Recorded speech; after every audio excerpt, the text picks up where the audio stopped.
Calcul réfléchi numéro 37 de 6e. Premier, j'ai une échelle de 1 millième. Sur la carte, la distance entre deux villes par exemple est de 4,5 cm.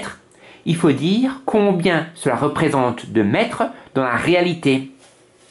L'échelle 1 millième signifie que 1 cm sur la carte représente 1000 cm en réalité. Comme moi, j'ai 4,5 cm sur la carte, je peux écrire 4,5 cm sur la carte ici. Je cherche comment cela représente de distance en réalité. Le plus simple, c'est de remarquer que pour passer cette colonne-là à celle-là, je multiplie par 4,5. Et donc, il faut faire 1000 fois 4,5. Et ça fait bien sûr 4500. Donc 4,5 cm sur la carte représente en réalité 4500 cm. Moi, je le veux en mètres. Donc, je place 4500 cm dans le tableau de conversion.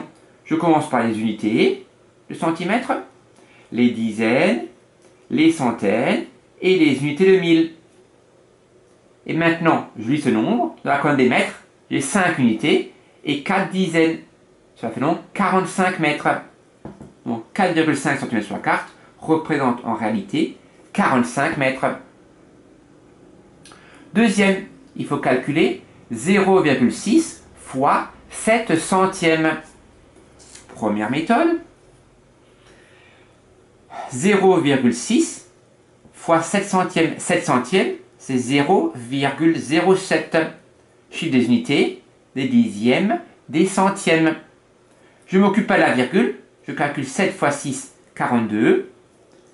Et je compte le nombre de chiffres qui est après la virgule. 1, 2, 3. Donc la réponse, 1, 2 et 3. Et donc, réponse 0,042. 1, 2, 3. 1, 2, 3. Deuxième technique, qui est la même, mais qui donne un peu plus de sens à cette technique. 6, 0,6, c'est 6 fois 1 dixième. 6 fois 0,1. 7 centièmes, c'est-à-dire 0,07, c'est 7 fois 0,01. Comme j'ai que des multiplications, je peux faire les calculs dans l'ordre que je veux. 7 fois 6, ça fait 42. Et 0,1 fois 0,01, ça fait 0,001. C'est un dixième d'un centième. Bref, un millième. Enfin, unité, dixième, centième, millième, un millième. Et donc, ça fait 0,042. Unité, dixième, centième, millième, 42 millièmes. Troisième, il faut compléter un tableau de proportionnalité. Première méthode, je remarque que pour passer de 5 à 40, je multiplie par 8. 8 fois 5, 40. Et donc, pour passer la première colonne à la deuxième, je vais diviser par 8. Et 3 divisé par 8, ça fait 3 divisé par 8. Je ne l'écris pas en nombre décimal. Pourquoi? Parce que 3 divisé par 8, c'est un peu compliqué, mais on peut l'écrire 0,375. Mais 3 divisé par 8 est une réponse tout à fait satisfaisante. D'autant plus que j'avais demandé de l'écrire avec une fraction.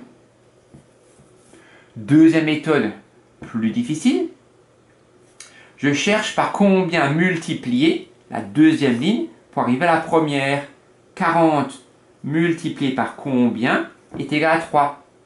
C'est 40 multiplié par 3 quarantièmes.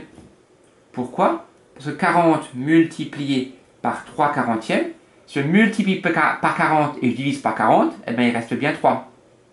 Et donc, je dois faire 5 multiplié par 3 quarantièmes. On fait la première méthode, on multiplie en premier. 5 fois 3, 15, donc ça fait 15 quarantièmes. Donc le nombre recherché est 15 quarantièmes. Si je veux, je peux simplifier la fraction. Comme le chiffre des unités est un 5 et un 0, et un 5 et un 0, je peux diviser par 5 le numérateur et le dénominateur. 15 divisé par 5, ça fait 3. Et 40 divisé par 5, ça fait 8.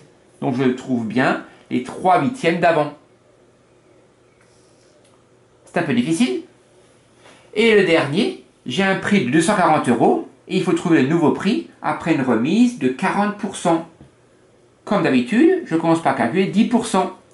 10% de 240, c'est 1 dixième. Donc je divise par 10 et ça fait 24 €. Moi, j'ai pas 40%, j'ai pas 10%, j'ai 40%. Et donc 40%, c'est 4 fois plus. 40%, 240 €. Je dois faire 24 fois 4. Le double de 24, c'est 48. Et le double de 48, c'est 96.